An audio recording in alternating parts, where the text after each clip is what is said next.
मैं आपके साथ डिस्कस करने वाला हूँ ऑपरेशनल रिसर्च का क्वेश्चन पेपर और उसके सॉल्यूशंस के बारे में। तो यहाँ पे देख सकते हो ये पेपर है और पेपर का जो कोड है यहाँ पे सब्जेक्ट कोड जिसको हम बोलते हैं 86001, ठीक है। और यहाँ पे 2.5 घंटे के पेपर से 2.5 आवर के पेपर से 70 मार्क्स का पेपर होगा ये कंडक्ट, राइट। जो कि अभी आपके रिसेंटली कंडक्ट होने वाले हैं। यहाँ पे कुछ नोट्स गिवन है, ठीक है। अगर नोट रीड करते हो तो ठीक है, नहीं रीड करते तो ऐसा कोई दिक्कत नहीं है। आपको मालूम है कि आपको पेपर किस तरीके से लिखने हैं। बस यहाँ पे जो ग्राफ पेपर्स है, ठीक है, वो आपके रिक्वेस्ट पे दिया जाएगा, यानी कि जब तक आप नहीं मांगोगे तब तक आपको नहीं दिया जाएगा। एंड नेक्स्ट थिंग मैं आपको बता दूं कि यहाँ पे सबसे लास्ट में सबसे नीचे आते हैं हम लोग, ठीक है। यहाँ पे जो आपको नॉर्मल डिस्ट्रीब्यूशन टेबल लगता है ना, वो आपके पेपर में ही प्रिंट होके आएगा, राइट। यहाँ पे देख सकते हो आप। ये आपको कहाँ पे यूज होता है, जब आप प्रोजेक्ट क्रैशिंग जैसे चैप्टर्स को सॉल्व करते हो तब आपको ये नॉर्मल डिस्ट्रीब्यूशन टेबल यूजफुल होता है, राइट। तो ये एक यहाँ पे कॉन्सेप्ट दिया हुआ है पेपर्स के अंदर। और याद रखिए ग्राफ पेपर, जो कि आप एलपीपी के ग्राफ सॉल्व करते हैं तो आपको आपके रिक्वेस्ट पे ही मिलेगा। तो इस वीडियो में मैं आपके साथ आज डिस्कस करूंगा ऑपरेशनल रिसर्च के एमसीक्यू पे और उसके ऑब्जेक्टिव क्वेश्चंस पे। तो 15 मार्क्स का यहाँ पे आपको ऑब्जेक्टिव आएगा, ठीक है। ये देख सकते हो 8 मार्क्स का यहाँ पे एमसीक्यू फॉर्मेट दिया हुआ है, राइट। और नेक्स्ट जो 7 मार्क्स है, 7 मार्क्स 15 में से, यहाँ पे देख सकते हो ये आपका ट्रू एंड फॉल्स गिवन है। 7 क्वेश्चन अटेम्प्ट करने हैं, टोटल 9 क्वेश्चन यहाँ पे गिवन है आपको। चलिए आते हैं अभी यहाँ पे। और यहाँ पे आपको एनी 8 अटेम्प्ट करने हैं एमसीक्यू के अंदर। लेकिन यही है कॉन्सेप्ट, ये आपको भी मालूम है कि आपको पूरे 10 के 10 क्वेश्चन अटेम्प्ट करने हैं, ठीक है। जो भी राइट निकल जाएगा उस पर आपको मार्क्स मिल जाएगा। अभी मैं यहाँ पे आपको ये पूरे क्वेश्चंस का ना एक्सप्लेनेशन भी करूँगा और साथ ही साथ इसके आंसर भी बताऊंगा। तो आप उसको नोट डाउन कर लीजिए, या तो आप क्या कर सकते हो कि ऑफिशियल वेबसाइट mukundeducator.com पे भी विजिट कर सकते हो। मैं अभी आपको डिस्क्रिप्शन बॉक्स में लिंक भी दे दूंगा ताकि आपको एमसीक्यू फाइंड आउट करने में इजी हो जाएगा। क्वेश्चन पेपर रिफर करते रहना चाहिए, जिसके बेस से कुछ ना कुछ क्वेश्चन जो आते हैं तो आप उसको अटेम्प्ट कर सकते हो। लेकिन मोस्ट ऑफ द जितने भी एमसीक्यूज होता है तो वो आपके प्रैक्टिकल क्वेश्चन से ही बनते हैं, राइट। तो चलिए हम स्टार्ट करते हैं अपना फर्स्ट वन एमसीक्यू यहाँ दिया हुआ है, ठीक है। और इसमें 8 क्वेश्चन अटेम्प्ट करने। फर्स्ट जो क्वेश्चन लिखा हुआ है इसमें, in linear programming unbounded solutions means, ठीक है। एलपीपी यहाँ पे बोला कि लीनियर प्रोग्रामिंग जो फर्स्ट चैप्टर है उसके अंदर अनबाउंडेड सॉल्यूशन का मतलब क्या होगा। अनबाउंडेड सॉल्यूशंस मतलब कि कोई बाउंडेड नहीं किया। जैसे कि यहाँ पे देख सकते हो कि अगर मैंने ऐसा एक ग्राफ बना लिया हुआ है, सपोज को देखिए कोई भी ऐसा एक अपना एक ग्राफ बना हुआ है, ठीक है। देन जो इसका देन जो इसका फिजिबल जो सॉल्यूशंस होता है, जैसे कि देखो ये मिनिमाइज वाला जो सम्स होता है, ठीक है, उसका जो फिजिबल जो सॉल्यूशंस होता है वो आउटसाइड होता है, राइट। अब ये जो आउटसाइड यानी कि अवे फ्रॉम द ओरिजिन और यानी कि अपोजिट, ये अपना ओरिजिन है, ठीक है। इसका जो अपोजिट साइड है वहां पे आपका फिजिबल सॉल्यूशन होता है, ठीक है। तो ये जो फिजिबल सॉल्यूशन जो बना है ये अनबाउंडेड है। आप इसको बाउंडेड नहीं कर सकते। बाउंडेड मतलब जो बॉर्डर के अंदर होगा, अनबाउंडेड मतलब जो बॉर्डर के बाहर होगा। अगर हम इसको फिजिबल सॉल्यूशन अगर अपना यहाँ पे होता, जैसे फॉर एग्जांपल ये यहाँ पे, ठीक है, तो ये क्या बाउंडेड होगा, एक लिमिटेड है यहाँ पे, ठीक है, एक लिमिटेड बाउंड्रीज के बीच में है, इसीलिए ये क्या हो जाएगा, बाउंडेड हो जाएगा, ठीक है। तो ये क्या मिनिमाइज का सम होता है तो ये क्या हो जाता है, अनबाउंडेड हो जाता है। तो यहाँ पे लिखा हुआ है कि in the linear programming unbounded solutions mean, तो क्या होगा, ये इनफिनाइट होगा या इन्फिनिटी होगा, ठीक है। तो मतलब इसका ऑप्शन क्या होगा, सी ऑप्शन यहाँ पे निकल के आएगा, ठीक है। तो इसका ऑप्शन सी हो गया। नेक्स्ट थिंग, सेकंड क्वेश्चन लिखा हुआ है यहाँ पे, if m plus n minus one equal to number of allocations in transfer it means. तो ये हमने ट्रांसपोर्टेशन के अंदर किया था कि number of row and number of row plus number of column minus one, ये वैल्यू और नंबर ऑफ एलोकेशंस ये दोनों वैल्यू क्या होनी चाहिए, सेम होने चाहिए, ठीक है। तो यहाँ पे इक्वल करके दिया हुआ है तो दैट इज ये सेम हो गया, ठीक है।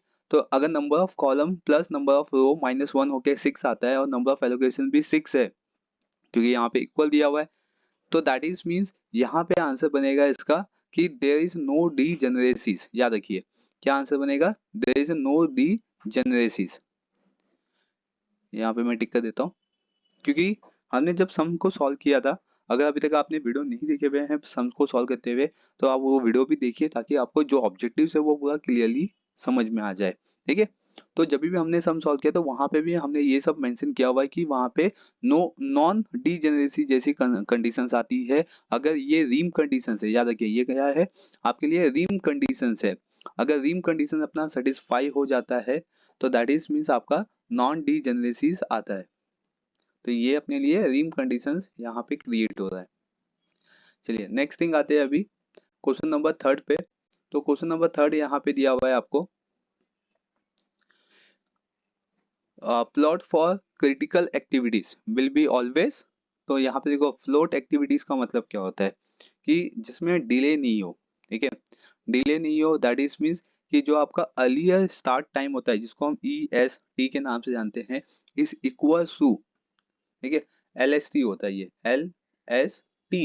एल एस टी का फुल फॉर्म क्या होता है, लेटेस्ट स्टार्ट टाइम, और ई एस टी का फुल फॉर्म क्या होता है, अर्लीस्ट स्टार्ट टाइम। ठीक है, ये जो दोनों कॉन्सेप्ट है ये इसका मतलब क्या हो गया कि इसमें कोई भी डिले नहीं दिखाई देगा। जब डिले नहीं दिखाई देगा तो दैट इज मीन्स यहाँ पे हो जाएगा जीरो वैल्यू। ठीक है, जो भी आपका प्रोजेक्ट कंप्लीशन की वैल्यूज होगी वो क्या हो जाएगी, जीरो। ये सिर्फ आपका ई एस टी और एल एस टी में नहीं बल्कि यहाँ पे जो आपका ई एफ टी भी है यानी कि अर्लीस्ट फिनिश टाइम और लेटेस्ट फिनिश टाइम ये दोनों सेम होते हैं। Earliest start time equals to latest start time, earliest finish time equals to latest finish time, ये दोनों इक्वल हो जाते हैं, इसीलिए ये कंडीशन क्या हो जाती है, जीरो हो जाती है, याद रखिए। ठीक है, तो इसका आंसर क्या बनेगा, जीरो। चलिए नेक्स्ट थिंग आते हैं अभी क्वेश्चन नंबर फोर्थ पे। क्वेश्चन नंबर फोर्थ यहाँ पे गिवन है आपको, the total time required to complete the job in job sequencing problem is known as. तो सिंपल सा है, इसको हम एलिप्स टाइम बोलते हैं। ये भी हमने सम्स के टाइम पे ही सीख लिया था कि अगर आपको कोई भी दो मशीन या दो जॉब जो है या सॉरी 5 जॉब से दो मशीन है, अगर ये जॉब कंप्लीट करती है तो टोटल एलिप्स टाइम ही फाइंड आउट होता है। जब भी हमने सम सॉल्व किया वहां पे लिखा भी है calculating the total ellipse time, और एलिप्स टाइम सबसे आपको एंड में मिलता है, राइट। उसके बाद फिर हम आइडियल टाइम निकालते हैं। आइडियल टाइम का मतलब क्या होता है कि जिसके अंदर कोई ना कोई टाइम एम्प्टी हो जाए, ठीक है, मतलब कि अनयूटिलाइज, यहाँ पे वर्कर काम नहीं कर रहे या अपने पास रॉ मटेरियल्स अवेलेबल नहीं है या मशीन फेलियर्स है, ऐसे नंबर ऑफ द कंडीशंस आते हैं जिसके बेस पे उसको बोलते हैं आइडियल टाइम। ठीक है, तो एलिप्स टाइम का मतलब क्या होता है कि मशीन कंटिन्यूअसली वर्क कर रही है, प्रोसेस ए कंप्लीट हो रहा है, प्रोसेस बी स्टार्ट हो रहा है, तो ऐसे करके पूरा टाइम जितना भी लगेगा एंड ऑफ द डे, अपने को जितना भी डेज लगेगा टाइम लगेगा उसको हम बोलेंगे एलिप्स टाइम। ठीक है, fifth question, linear programming represent mathematical equations of the limitation imposed by the problem. तो यहाँ पे आपको क्या बोला हुआ है कि जो लीनियर प्रोग्रामिंग है ये क्या रिप्रेजेंट करेगा, एक तरीके का मैथमेटिकल इक्वेशन रिप्रेजेंट करेगा जो कि लिमिटेशन को इम्पोज करेगा। तो इसमें आएगा आपका, देखो हम जब एलपीपी करते हैं तो वहां पे हम इक्वेशंस भी राइट डाउन करते हैं, ठीक है, जिसको हम बोलते हैं सब्जेक्ट कांस्टेंट। ठीक है, तो जो सब्जेक्ट कांस्टेंट है वो मैथमेटिकल इक्वेशंस है, तो इसीलिए ये जो कांस्टेंट है ये इसका आंसर बन जाएगा। याद रखिए, जब भी हम एलपीपी सॉल्व करते थे तो हम वहां पे लिखते थे सब्जेक्ट कांस्टेंट, तो ये जो कांस्टेंट लिखा हुआ है यहाँ पे तो ये इसका आंसर यहाँ पे निकल गया है क्योंकि ये मैथमेटिकल इक्वेशंस को रिप्रेजेंट करता है। Clear? Next, question number 6. If an assignment problem number of rows is not equal to number of column. Yes. तो मैंने आपको बताया था कि असाइनमेंट के टाइम पे, देखिए ये पूरा चैप्टर का सॉल्यूशन हमने देखा हुआ है। अगर अभी तक आपने नहीं देखा, वीडियो का लिंक डिस्क्रिप्शन बॉक्स में मिल जाएगा आपको। वहां पे हमने देखा था कि number of rows is not equal to number of column, तो उसको हम बोलते हैं अनबैलेंस प्रॉब्लम। ठीक है, तो यहाँ पे सेकंड आंसर देख सकते हो आप, प्रॉब्लम इज अनबैलेंस, तो ये इसका आंसर बन जाएगा। अगर number of row equal to number of column होता तो उसको बोलते हैं हम प्रॉब्लम इज बैलेंस। ठीक है, प्रॉब्लम इज बैलेंस। दो तरीके के ही इसमें आंसर्स बनते हैं असाइनमेंट के अंदर, एक तो अनबैलेंस आता है, दूसरा बैलेंस सम्स आता है। ठीक है, question number 7, the maximum time is which an activities will be completed assuming all possible delay and postponement in the term as। Okay, तो यहाँ पे आपको दिया हुआ है कि किसी भी प्रोजेक्ट को कंप्लीट करने में अपने को मैक्सिमम टाइम लगेगा, ठीक है, और अज्यूमिंग करना होगा कि all possible delay and postponement is term as, मतलब कि अपने को एक अज्यूम करके चलना पड़ेगा कि इसके अंदर शायद डिले भी हो सकता है या पोस्टपोन हो सकता है। ठीक है, ऐसा अज्यूम करके चलना है, यहाँ पे ऐसा कंफर्म नहीं बोला कि आपको ये डिले हो सकता है या पोस्टपोन हो सकता है, सिर्फ आपको अज्यूम करना है यहाँ पे, और मैक्सिमम टाइम लगेगा प्रोजेक्ट को कंप्लीट करने के लिए। तो ऐसे टर्म्स को हम क्या बोलते हैं, इसमें आपको दिया हुआ है optimistic time, most likely time और पेसिमिस्टिक टाइम और एक्सपेक्टेड टाइम। एक्सपेक्टेड टाइम का मतलब क्या है कि जितने टाइम में अपना प्रोजेक्ट कंप्लीट होगा, ठीक है। मतलब अगर उसको 20 डेज लगा है तो 20 डेज क्या हो जाएगा, एक्सपेक्टेड टाइम हो जाएगा। 30 डेज लग रहा है तो that is 30 days the expected time, right. लेकिन यहाँ पे जो पेसिमिस्टिक है, ठीक है, पेसिमिस्टिक क्या रिप्रेजेंट करता है आपको, मैक्सिमम टाइम, ठीक है, which is activities will be completed. और यही पेसिमिस्टिक है जो अपने को अज्यूम करने में हेल्प करता है कि शायद अपना जो टाइम है वो पोस्टपोन हो सकता है या डिले हो सकता है। इसीलिए आंसर क्या निकल के आएगा इसमें, पेसिमिस्टिक, राइट। चलिए नेक्स्ट वन आते हैं क्वेश्चन नंबर 8 पे। क्वेश्चन नंबर 8 यहाँ पे गिवन है, द वेरियस अल्टरनेटिव और course of actions available to each players in the game are called as। yes, बहुत ही सिंपल सा है, जिसको हम स्ट्रैटेजी बोलेंगे। क्या लिखा था क्वेश्चन कि वेरियस ऑल्टरनेटिव और कोर्स ऑफ जो एक्शंस अवेलेबल है प्लेयर के पास, उसको हम क्या बोलेंगे गेम के अंदर। तो ऑब्वियसली जो ऑल्टरनेटिव सॉल्यूशंस होते हैं, ठीक है, या कोई पॉसिबल एक्शंस होता है तो उसको हम स्ट्रैटेजीज बोलते हैं। तो वो प्लेयर की स्ट्रैटेजी है, प्लेयर किस तरीके से गेम को चेंज कर सकता है, ठीक है। नेक्स्ट थिंग है यहाँ पे, in the simplex a maximization problem is optimal when all delta, that is means cj minus zj value are, ठीक है। देखो cj एंड zj ये जो सिंप्लेक्स मेथड का सम है, ठीक है, ये बेसिकली यहाँ पे रिप्रेजेंट करता है। इसमें अपना एक ऐसा एक ट्रायंगल करके आता है जिसको हम डेल्टास बोलते हैं, यहाँ पे लिखा भी है वर्ड, राइट। और इसका फॉर्मूला क्या होता है, cj माइनस zj, जो ऊपर लिखा हुई है यहाँ पे आप देख सकते हो। इसकी जो वैल्यूज होती है ना वो नेगेटिव या तो जीरो, ठीक है, दोनों होनी चाहिए। ऐसा नहीं कि कोई एक ही होगा, नेगेटिव भी होनी चाहिए और जीरो भी होनी चाहिए। तो इसमें यही पूछा है कि cj माइनस zj की वैल्यू क्या हो सकती है। तो आपको बताना है कि जो cj एंड zj है उसकी वैल्यू होगी आइदर जीरो और नेगेटिव। ये हमने सम को सॉल्व करते समय ही सीख लिया था। इसमें पॉजिटिव वैल्यूज नहीं आनी चाहिए। अगर पॉजिटिव वैल्यू आ गई तो दैट इज मीन ये ऑप्टिमल सॉल्यूशंस को रिप्रेजेंट नहीं करेगा, राइट। तो इसलिए फर्स्ट ऑप्शन नहीं होता। ओनली पॉजिटिव तो भी नहीं होगा, ओनली नेगेटिव तो भी नहीं होगा, क्योंकि हमें जीरो भी चाहिए। आते हैं अभी क्वेश्चन नंबर 10 पे, एमसीक्यू का लास्ट क्वेश्चन है ये। क्वेश्चन नंबर 10 यहाँ पे लिखा हुआ है, which of the following consider difference between the two least cost for which row and column while finding the initial basic feasible solution in transportations। तो बहुत ही सिंपल सा यहाँ पे आपको हिंट देके बोला हुआ है, टू लीस्ट कॉस्ट, ठीक है, टू लीस्ट कॉस्ट जैसे वर्ड आएंगे तो समझ जाना कि आपको लीस्ट कॉस्ट मेथड के बारे में यहाँ पे डिस्कस किया जा रहा है, ठीक है। देखो बहुत ही सिंपल, यहाँ पे क्वेश्चन में ही आपको हिंट दे दिया गया है कि लीस्ट कॉस्ट के बारे में यहाँ पे डिस्कस होगा, तो इसका जो आंसर होगा वो भी होगा लीस्ट कॉस्ट मेथड। क्लियर। तो यहाँ पे हो गया आपके एमसीक्यू कंप्लीट। अब आते हैं हम ट्रू एंड फॉल्स पे। फर्स्ट जो दिया हुआ है यहाँ पे आपको ट्रू एंड फॉल्स के अंदर, इसमें लिखा हुआ है 7 ही क्वेश्चन अटेम्प्ट करने हैं आपको, राइट। तो इसमें फर्स्ट वन दिया हुआ है, probability of the project completion in the expected time will be always 100%। नहीं, ये कभी भी 100% नहीं पॉसिबल है कि अपना जो टाइम दिया गया है उसी टाइम पे कंप्लीट हो जाए, राइट ना। तो इसको हम फॉल्स बोलेंगे। क्लियर। यहाँ पे क्या लिखा हुआ है, possibilities of the project completion in the expected time T, यानी कि expected time will be always 100%। नहीं, जरूरी नहीं है कि ये 100% ही हो अपने टाइम पे, आगे पीछे भी हो सकता है। नेक्स्ट वन दिया हुआ है, if saddle point is available in the game it is called the pure strategy. Yes, true, ठीक है। सैडल पॉइंट क्या होता है कि स्ट्रैटेजी होती है, राइट। सैडल पॉइंट को हम स्ट्रैटेजी बोलते हैं, लेकिन यहाँ पे जो टर्मिनोलॉजी है स्ट्रैटेजी के प्लेस पे हम उसको बोलते हैं सैडल पॉइंट, ठीक है। जहाँ पे मिनिमम पॉसिबिलिटीज और मैक्सिमम पॉसिबिलिटीज निकल के एक कॉमन स्ट्रैटेजी दिखाई देती है, उसको बोलते हैं प्योर स्ट्रैटेजी। इसीलिए सैडल पॉइंट को हम प्योर स्ट्रैटेजी भी बोलते हैं। Slack represent unutilise resources. Yes, हमने सिंप्लेक्स मेथड के अंदर किया हुआ है, S1 S2 S3 ऐसा करके करते थे। तो जो आपका स्लैक वेरिएबल है ये अनयूटिलाइज रिसोर्सेस है, जो कि मैंने आपको सम सॉल्व करते समय ही इसका डेफिनेशन बता दिया था।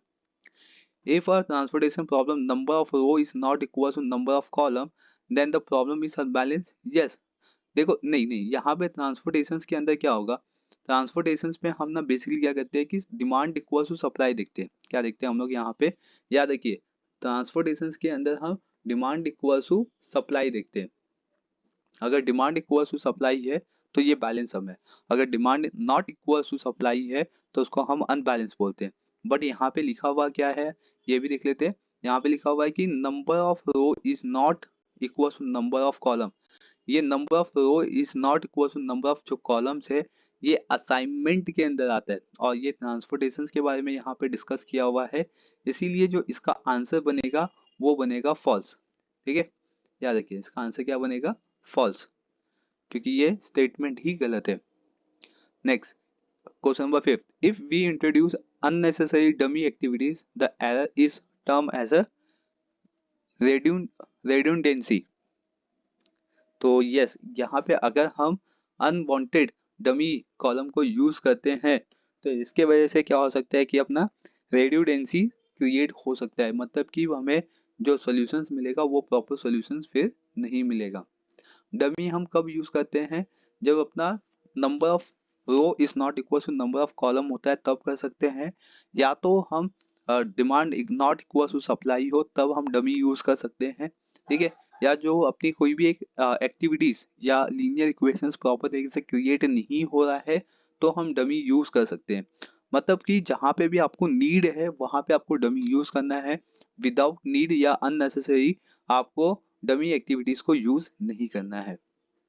Question number 6, job sequency problem are solve to ensure that both the total time to be complete the all job and idle time of each machine are maximum. तो basically यहाँ पे दिया हुआ है आपको कि जो जॉब सीक्वेंसी प्रॉब्लम्स है ये क्या करता है कि जितने भी प्रॉब्लम्स है उसको सॉल्व करता है जिसके अंदर आपका जो टोटल टाइम्स है कंप्लीट होने का जॉब को, ठीक है, और जो अपना आइडल टाइम है वो मैक्सिमम होना चाहिए। नहीं, कभी भी मैक्सिमम नहीं होना चाहिए। अगर मैक्सिमम हो जाता है तो अपना कॉस्ट इंक्रीज हो जाएगा। याद रखिए जॉब का जो टाइम है वो मिनिमम होना चाहिए, मतलब कि कम टाइम में अपना ज़्यादा प्रोडक्शन हो जाना चाहिए। और आइडियल टाइम यानी कि जो एम्प्टी टाइम होता है जहाँ पे कोई भी एक्टिविटीज वर्क नहीं की जाती है, ठीक है, अगर ये भी ज़्यादा हो गया तो कंपनी का जो कॉस्ट है वो इंक्रीज हो जाएगा, राइट ना। इसीलिए ये सब क्या होना चाहिए, मिनिमाइज होना चाहिए। अगर यहाँ पे मैक्सिमाइज के प्लेस पे अगर अपने को मिनिमाइज लिख के आता तो इसका आंसर ट्रू हो जाता। ठीक है, लेकिन यहाँ पे मैक्सिमाइज लिखा हुआ है इसलिए इसका आंसर क्या होगा, फॉल्स होगा। Next, when question number 7, when more than one optimal solution is possible in the linear equations problem, it is termed as a unique solution। तो false, इसका आंसर यूनिक सोल्यूशन नहीं होगा। यूनिक सोल्यूशन का मतलब क्या होता है कि एक ही ऑप्टिमल सोल्यूशन होना चाहिए, ठीक है, एक से ज्यादा नहीं होना चाहिए, तो इसको हम बोल सकते हैं false। यहाँ पे क्या लिखा हुआ है एक बार फिर से देख लेते हैं, when more than one optimal solution, more than one optimal solution, linear program का क्या हो सकता है, ये यूनिक सॉल्यूशन हो सकता है, नहीं, ओनली सिंगल ऑप्टिमल सॉल्यूशन, ये क्या होगा आपका यूनिक सॉल्यूशन होगा, राइट। यहाँ पे मोर देन वन के प्लेस पे क्या आता, ओनली वन आता, तो हम इसको आंसर में ट्रू लिखते हैं। Question number 8, when a regret matrix is made to convert a maximization problem into the minimization problem in the assignment, yes class true है। देखिए हम मैक्सिमाइज से मिनिमाइज में कन्वर्ट करने के लिए क्या करते हैं, रिग्रेट मैट्रिक्स को यूज करते हैं, इसीलिए ये आंसर, ये स्टेटमेंट आपका ट्रू होगा। क्रिटिकल पाथ यानी कि CPM, critical path method CPM, consider the three time estimated most likely optimistic and pessimistic time essential, so estimate, तो नहीं ये फॉल्स है, क्योंकि हर एक का अपना अपना कॉन्सेप्ट है। सीपीएम में बेसिकली हम क्या कहते हैं, नेटवर्क डायग्राम के बेसिस पे सीपीएम को कैलकुलेट करने की कोशिश करते हैं, ना कि हम मोस्ट लाइकली, ऑप्टिमिस्टिक और पेसिमिस्टिक ये वर्ड को यूज करते हैं, क्योंकि इससे हम क्या करते हैं कि स्टैंडर्ड डेविएशंस या तो वेरिएंस ऑफ क्रिटिकल पाथ को फाइंड आउट करते हैं, ठीक है। लेकिन इसके बियॉन्ड अगर हम बोले कि हम ये मोस्ट लाइकली, ऑप्टिमिस्टिक, पेसिमिस्टिक के बेसिस पे सीपीएम फाइंड आउट करते हैं तो ये रॉन्ग स्टेटमेंट है। राइट स्टेटमेंट क्या होगा आपका कि critical path method consider the network diagram analysis, ठीक है, तो जिसके बेसिस पे हम सीपीएम को कैलकुलेट कर सकते हैं। और यहाँ पे मोस्ट लाइकली या ऑप्टिमिस्टिक या पेसिमिस्टिक के बेसिस पे हम स्टैंडर्ड डेविएशन को कंसीडर कर सकते हैं, या तो ऐसा भी हो सकता है कि जो क्रिटिकल पाथ मेथड है वहां पे लिखा होगा स्टैंडर्ड डेविएशंस, ठीक है, standard deviation consider the three time estimate, तो यस उसका आंसर क्या होता है फिर ट्रू होता, right. Next question number 10th यहाँ पे है, in the solving a job sequency problem it is assured that all jobs are required the same sequence of operations। नहीं, ऐसा कोई पॉसिबल नहीं है कि जो आपके क्वेश्चंस में या आपको जो प्रॉब्लम दी गई है उसके अंदर जो भी सीक्वेंस दिया गया है जॉब को, उसी जॉब के सीक्वेंस को फॉलो अप करना ऐसा कोई कंपलसरी नहीं है, ठीक है। क्योंकि जॉब का सीक्वेंस क्या होता है, चेंज होता है as per the capacity of the machine, ठीक है। वहां पे आपको सीक्वेंस क्रिएट करना होता है जिसको हम बोलते हैं सीक्वेंस ऑफ जॉब, ठीक है। तो इसके बेसिस पे आप अपना सीक्वेंस क्रिएट करते हो, जॉब का जो सीक्वेंस है कि फर्स्ट जॉब हम किसको कंप्लीट करेंगे, ठीक है, सेकंड जॉब किसको कंप्लीट करेंगे। अगर हमने प्रॉपर तरीके से जो अपने प्रॉब्लम या क्वेश्चंस में दिया हुआ जो जॉब सीक्वेंस होता है, अगर हमने इसको फॉलो किया तो जो अपना एलिप्स टाइम है वो इंक्रीज हो जाएगा, अपना आइडल टाइम भी इंक्रीज हो जाएगा, यानी कि मैक्सिमाइज में कन्वर्ट हो जाएगा। तो हमें मैक्सिमाइज में कन्वर्ट नहीं करना है, हमें मिनिमाइज में ही आंसर फाइंड आउट करना होता है। इसीलिए जो जैसा हमें सीक्वेंसी गिवन है जॉब का, उसके बेस पे हम क्या करते हैं कि अदर सीक्वेंस कैलकुलेट करते हैं या फाइंड आउट करते हैं, तो जाके अपना सीक्वेंस ऑफ ऑपरेशंस कंप्लीट होता है। इसीलिए ये जो स्टेटमेंट है ये भी फॉल्स स्टेटमेंट है। क्लियर? तो मैंने आपको यहाँ पे आपके जो 15 मार्क्स के ऑब्जेक्टिव्स आते हैं ये मैंने आपको एक्सप्लेन कर दिया हुआ है, ठीक है। अगर आपको इसके बियॉन्ड आपको कोई भी डाउट आता है तो आप मुझे कमेंट सेक्शंस में कमेंट करके पूछ सकते हो। एंड नेक्स्ट थिंग की जो क्वेश्चन नंबर 5 आपका थ्योरेटिकली कॉन्सेप्ट यहाँ पे दिया गया है पेपर के अंदर, ये भी 15 मार्क्स के लिए, और ये भी आपको कंपलसरी देना ही पड़ेगा। 15 मार्क्स का जो क्वेश्चन है यहाँ पे, जिसमें आपको 7 एंड 8 मार्क्स में डिवाइड किया गया है। क्वेश्चन नंबर 5, क्वेश्चन नंबर 5 का ए, क्वेश्चन नंबर 5 का बी, ठीक है। 8 एंड 7 मार्क्स के लिए यहाँ पे डिवाइड किया गया है, और करके यहाँ पे 3 क्वेश्चंस आपको अटेम्प्ट करने हैं 5-5 मार्क्स के लिए। इसका जो सॉल्यूशंस है वो आपको मिल जाएगा, इसका लिंक मैंने डिस्क्रिप्शन बॉक्स में दे दिया हुआ है। ये कंप्लीट जो आंसर होने चाहिए, ठीक है, 7 या 8 मार्क्स के लिए या 5 मार्क्स के लिए, सेम उसी पेपर पैटर्न के अकॉर्डिंग मैंने आंसर्स आपको दे दिए हुए हैं। आपको लिंक डिस्क्रिप्शन बॉक्स में मिल जाएंगे, आप उसको रिफर कर सकते हो, ठीक है। तो चलिए, इस वीडियो में बस मुझे आपको इतना एक्सप्लेन करना था कि जो आपके ऑब्जेक्टिव्स है उसको आपको थोड़ा सा समझना है, और खासकर आपको कहाँ पे ध्यान देना है, आपके प्रैक्टिकल क्वेश्चंस के ऊपर। क्योंकि जितने भी एमसीक्यूज यहाँ पे हमने देखे जिसमें आपका ट्रू फॉल्स भी आता है, तो सब में एक ही कॉन्सेप्ट है, अगर आपने प्रैक्टिकल क्वेश्चन को समझ लिए हो तो आपका एमसीक्यू भी बहुत ही अच्छी तरीके से कंप्लीट हो जाएगा, ठीक है, यानी कि 15 मार्क्स आपको मिल जाएगा, राइट। तो चलिए, इस वीडियो में बस इतना ही है, मिलेंगे नेक्स्ट वीडियो में। चैनल को सब्सक्राइब कर लीजिए, बेल आइकन प्रेस कर लीजिए ताकि आपको इसी तरीके के अपडेट मिलते रहेंगे। Thank you for watching.